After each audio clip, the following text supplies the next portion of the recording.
I don't know if it's me that's getting old, but one thing that I think I'm getting better at is dealing with change and managing change and accepting change. And I think when you run a business like I do, or you work in the field of communication, you recognize and accept that it's changing really quickly. And that's part of the joy of it.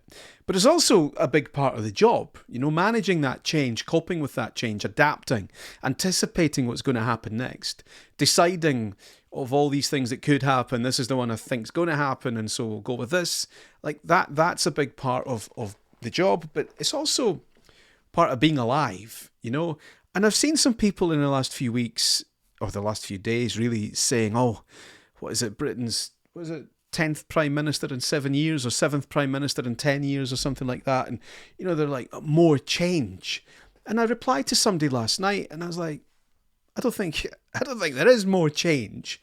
I mean, there's certainly things that have happened that I'm not keen on, and there's things that have happened that have impacted business. And, you speak to people in hospitality or people that employ lots of staff, and, yes, there's change and there's tax burdens and there's new rules and things like that, but I don't know how much of that can be directly attributed to a prime minister or even a particular government or political party. If it wasn't that, it could be health and safety regulation. Before all that, it was, European human rights laws.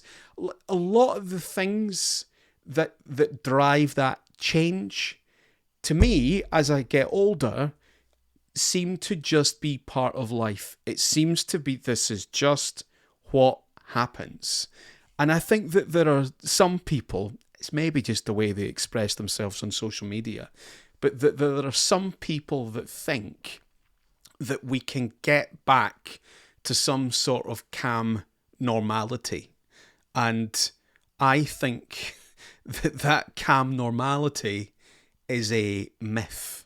Now, there's no doubt that there are political forces who I don't agree with, and they're not that good for society. And I sometimes look at the world and I go, how did we get here? I don't really like what we've become.